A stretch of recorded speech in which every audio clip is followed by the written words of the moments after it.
Hey everybody, this is Perch, and I hope at this point you've had a chance to at least listen to some of. I recognize it's long; it's about 2.5 hours. The Grant Morrison retrospective on New X-Men is an interesting look, and big thanks to Joe and Larry for walking through it with me. But this is kind of the other quicker part to that whole thing. How did it do with the sales? Now, obviously, Grant Morrison by Marvel was a big get, and this run of Grant Morrison's New X-Men is repeatedly brought up as kind of one of the major turning points. They talk about the foundation of the X-Men with Stan Lee. They talk about the giant size X-Men #1 and what Chris Claremont and Dave Cockrum and John Byrne accomplished during that part of the run. And then they kind of skip to New X-Men as kind of the next big kind of milestone moment. And was it that? Well, for one thing, in terms of just pure sales, it's cheating a bit because we have the benefit of the newsstand and other things back in the Chris Claremont and Stan Lee days, and we don't have that here with Grant Morrison's New X-Men. But we do have some data, and some interesting things came out in terms of the turning point of this comic. So, as you may recall, Grant Morrison's announced to be on this book. Marvel does pretty major marketing for him. This is really one of the first times that Marvel had gone really aggressively at a writer. And this would be something that has become very common at Marvel now. They do prioritize the writers. They prioritized Joss Whedon when he came onto the book, and the various books by Bendis and everything. I mean, these days, prioritizing the writer is very much on brand for Marvel. But when Grant Morrison first came onto this, a little bit of a different story. They didn't market the creative team as much, and they did market Grant Morrison and Frank Quietly as being the two creators who are really gonna be on this book and kind of blow it out of the water, do some major things with it. Of course, that turned out to be a bit of a bait and switch with Frank Quietly, but we're going to get to it. If we look at the numbers, here's how the whole run ends up, and we're going to be looking at the numbers a little bit differently than how I've done it in the past.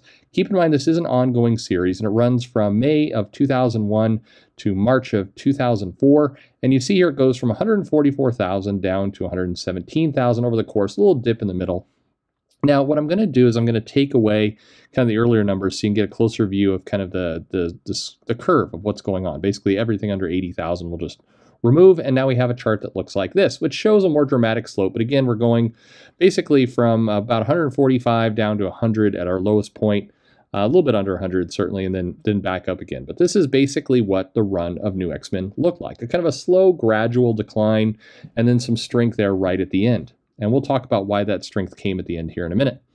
So if we look at a curve, we get an interesting curve for Marvel. Usually we see kind of one direction or down, but this time we do get a definite kind of bottom out and then start to climb back up. And that's basically what we had with this run. As I mentioned before, our curve, not our sales, bottoms out around just under 100,000. Now, obviously, the title had sold under that, but it was showing strength of coming back up, and that's why the curve never falls as low as the books. So overall, what do we see? Well, the trend of New X-Men over the course from start to finish was a 19% trend decrease. Now, that's better than Marvel's normal, which typically is higher than 30%, but still, 20% is an interesting drop from issue 114 to 154. Doesn't have the benefit of a big #1 issue. Obviously, that first issue of Grant Morrison's was promoted, but unlike Marvel books of today, this is 2001. You don't see 50 variant covers. You don't see that huge spike drop from 1 to 2. In fact, the drop for New X-Men really comes later, around the time that retailers came to the realization that Frank Quietly wouldn't be on the book on a regular basis. That seemed to really kind of catapult the decline. Again, we'll get to that a bit later. But then it does show strength and start to come back up again, particularly after we hear that Grant Morrison's going to be off the book and he's going to be moving to his final arc. People signed back up for that, had some pretty major kind of reveals and some more classic X-Men villains in the form of Magneto coming back into the picture. So that's kind of what we have for a decrease. Now let's take a look at the individual issues and what we can learn here. So the series, as I mentioned, it debuts at 144,000. And then about 4 issues later, this would be the first, Frank Quietly did the first 3 issues, and then he jumps off. This is Ethan Van Sciver, who came onto the book for a few issues here. And this, so you look from the first issue to the 4th issue of this run, and we get, we basically shed about 8,000 total buyers, which isn't a big deal, but you do see the drop get a lot more steep after that. And that is, I really would suggest, has a lot to do with the fact that people were heavily promised Frank Quietly. In fact, there's some marketing that Marvel did at the time saying Frank Quietly was going to illustrate this whole run. If you actually look at the omnibus, you see the editors and other people talking about how we can't wait for Frank Quietly to draw all of this. Now, Quietly is not a major name superstar artist, but he was a big name at this point. He was somebody with some who had some strength in the comic industry, and I think there was a feeling that the title was going to be different and special, and so that when the artist did flip, even though Van Sciver's work was fine and several of the other artists that were on this were quite strong as well, it still was not what was originally advertised. And I think that has to do a lot with this first drop. We then get to the Igor issue here a few issues later, and that drops us. Now we're at 125. And we basically shed about 20,000 readers, but then we'd see this decline continue to happen as we get into a number of storylines involving Zorn, involving X-Corp, and really this debut of Phantomax here, which a lot of people credit as like one of the coolest creations of Grant Morrison's career. This is 105,000. We're down at that point. We've shed about, getting close to 40,000 buys at this point over the course of the comic, which is, again, not terribly unusual, but you see it as a slow decline, or, a rather steady decline, not this kind of number one sales fall off a cliff. This is what comics often looked like 20 years ago. This is how the runs would typically go. But again, I wanted to point out that during this time, a few issues later, we get to Riot at Xavier's. We'll talk a bit about that in a moment. There's a lot of world building going on by Grant Morrison. A lot of people credit that as being hugely popular and hugely successful. And granted, the book's over 100,000 copies, which in today's terms is hugely successful. But it is interesting to see that there was a decline during a lot of this world building. This was a lot of the Cassandra Nova. It comes back, and the Shi'ar and all that kind of stuff you can hear more about in the retrospective. But interesting to see how this goes. Then we get to Riot at Xavier's at 103,000. And what's interesting here is that a lot of people credit Riot at Xavier's as their favorite storyline during this run. But it was also probably their lowest selling one. Well, I take it back. The Murder at the Mansion, which immediately followed it, was the lowest run. But you see that Riot at Xavier's, little bit, 4 issues, and it really hovered down below. In fact, the 4th issue of the Riot at Xavier's is the lowest watermark. That's where we dipped down to 94,000. And that is the lowest point in Grant Morrison's run, was the conclusion to his Riot at Xavier's marks. That's a little bit not what we'd led to believe. Anyway, we get the Murder in the Mansion, and then finally, after a brief Chris Bacalo arc, which does grow things back up again, we finally get to kind of his concluding arc, which is Planet X, and this is back up at 106,000. It's shown some strength back again, and we get to the 150th issue right before we get into 4 issues with Mark Silvestri. The return of Mark Silvestri to this comic brought it up to 124,000. What's interesting here is it didn't necessarily hold it. By the time the series was all done, we were back down again to 117. So even that Mark Silvestri run at the end, people showed up for that first issue and then didn't necessarily stick around. Didn't lose a lot, but is a bit of a bumpy ride. So an interesting run. What's curious about all this is, again, the arcs that people credit as being the most popular, like Riot at Xavier's, or even this final battle with Magneto in New York, didn't sell particularly well. You look at some earlier parts in the run, Igor gets a lot of criticism for his art kind of killing the sales, but a lot of his issues actually held up better than the second half of this run. Just, worth noting. So, some takeaways for this. Like I mentioned, the big drops for this title came when it really seemed like retailers realized Frank Quietly wasn't going to be on the book as advertised, as Marvel said he was. And so then, that seemed to struggle a little bit. And this Phantomax X-Corp arc also seemed to shed a lot of readers. That kind of teed up some loss that then kind of spilled over into that Riot at Xavier's run. As I mentioned, the arc did not perform well and contributed some of the lowest points in the book's return.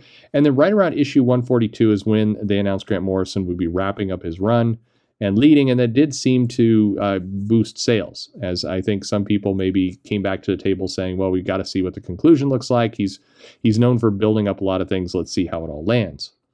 So I mentioned the art teams. The art teams is interesting. So again, I can't stress enough, this title was billed as being kind of one creative team. Now, everybody assumed that Quietly would need a fill-in artist here and there, but actually the title had 8 artists over the course of 41 issues. And this was definitely a change from what Marvel's promoting. Now, whether they knew this the whole time or not, who knows, but that was what they were promoting at the time. So if we're just looking at the issues, here's the full run, and you see the yellow bars. That's what Frank Quietly did for the book. These are his issues. As you see, quite a lot less than the whole thing. But anyway, here are Frank Quietly's issues. Here's Ethan Van Sciver's issue. Now, it's worth noting that Van Sciver did a lot of covers for this book. And a lot of the covers for titles that weren't his, but this is for the interior art. And then we get Igor Kordy, and Kordy again has been credited with hurting the title a lot, but really his books were probably in the top half of sales for the title. Just again worth noting. But Igor I think has taken a lot of criticism over this book and what he did, but sales-wise, it doesn't show that picture. Leon and Sienkiewicz, they did 2 issues here in this. Phil Jimenez did quite a few, actually, more than just that final arc. He had several in here. Kieran Grant did 1 issue. Chris Bacalo did 4. And then finally, Mark Silvestri did 4 right at the end. Lintel Francis Yu did the annual, which I'm not tracking here. I probably should have, but anyway, he's in this mix as well. So if we look at the issues that the artist did, Quietly did do 10 of the issues of the 41 issue run. So almost a quarter. So that added to his credit. But then Phil Jimenez did probably the second, almost the same as Quietly. And then we have kind of a breakdown between the other artists there. Overall, a couple other things to throw into this thing. This comic ran, as I mentioned, from May of 2001 to March of 2004. And what's interesting here is that, and you'll see here in a moment, this was the ongoing series that probably had the most strength during that time, but it did compete with Dark Knight 2, Dark Knight Returns 2, The Ultimates, Batman Hush, JLA Avengers, Identity Crisis, all books that would come in and kind of compete. But you notice it's a common thread in all those things is that those books are all limited series, or in the case of or events. In Batman Hush, it was kind of a special moment where you had a superstar artist coming onto that book. This book held its own against a lot of what I would call event or stunt books. And nothing against those books, but if you think about 2001 and you think about this as the start of a major change in the comic industry, because it was the start of a major change in the comic industry 20 years ago. Comics tend to go through changes every 15 to 20 years. I would argue that this comic, New X-Men, is a bit of a litmus test for the change of what would go on, where it would kind of teach the publishers. This was really the last ongoing series to compete at this level consistently over the 41 issues without interruptions, without various tie-ins and crossovers and events interrupting it and everything else, or various kind of relaunches that would go on. If you look over the 3 years, the entire 41 issue run, the New X-Men book was always, for every single issue of this run, in the top 10. And what's interesting here, if you remember that chart from before, and you see how kind of that dip occurred, the dip occurred in the New X-Men run, but the title still maintained in the top 10. So what does that mean? It means that all of comics was having that dip. If I could put up all the books, particularly the ongoings, that were being published during this time period between 2001 and 2004, they would all have a very similar decline. We're going to get more to that in a minute. So if I look at this, 6 issues out of the 41 were the #1 comics sold that month. And then nearly half the run, so 46% of the run, were in the top 3. So just an interesting different stat. Nearly half of all the comics they published were either 1, 2, or 3 for the comics sold that month. But all of it was in the top 10.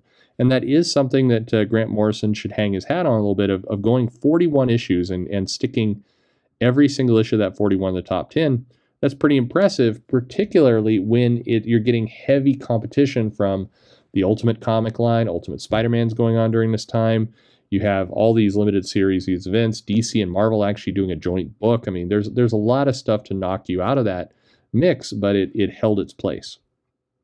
So, kind of an interesting, as I mentioned, in the early part of the 2000s, this is what a top-selling ongoing book looked like. This is kind of the curve that a lot of them have. They were a lot more gradual in their decline. But here's the interesting bit. That declining curve of close to 20% that you saw with New X-Men, it mirrored the decline of monthly books almost to the number during this time period. If you stack up everything kind of went down during this time period and was rapidly replaced between 2004 and about 2012 with events. So the next 10 years would be a ton of events: House of M, Civil War, Secret Invasion, and things like the New 52, which is not an event, but just basically this kind of rebrand, relaunch. That would become the new way comics be sold. This is really the final book that felt this way. Now you might say, well, wait a minute, what about Batman? Batman definitely is DC's version of New X-Men, but it's a little bit different in the sense that there's so many spin-offs, so many other pieces to Batman. I mean, it's not exactly apples to apples, but what I am going to do is going to start to compare Batman in the weeks ahead, and then we're going to bring New X-Men back into the picture and put them head to head, and you're going to see a lot of interesting similarities here. But overall, strong book for Marvel. This was the last time they had an ongoing series that would just kind of stay right around 100,000 or higher for the entirety of its run. The last time that you'd have a book, certainly at Marvel, that would, without gimmicks, without interruptions, without weird stunts, stick in that. And also an ongoing book that did not have a superstar artist for the entire stretch of the thing. I mean, if you look at these names, Mark Silvestri, probably the biggest name of that bunch in terms of kind of historical value. He's obviously one of the Image founders. Frank Quitely is a big name. Ethan Van Sciver would become, well, he'd become a bigger name, I think, in the years that would come in the future. Phil Jimenez is always wonderful to see, but again, not, these aren't names you definitely think are knock it out of the park kind of names. They're not names that are going to sell the book just by their name, other than probably Mark Silvestri, I would say, and Frank Quitely to some extent. But it's just an interesting glimpse at what would happen, what happened over this book. So, at any rate, you might have some questions. Leave them in the comments below. Like and subscribe always. I appreciate all that. What's coming up next? Captain Marvel is coming up next, and yes, we're tackling it from the Brian Reed run all the way to current day, and show you how that book goes. And anybody want to predict kind of what we're going to see and what's the big turning point for Captain Marvel? Anyone want to guess? It's actually a really obvious answer, but it's not the one that a lot of comic folks give. Anyway, thanks for watching, and yeah, just thanks for watching.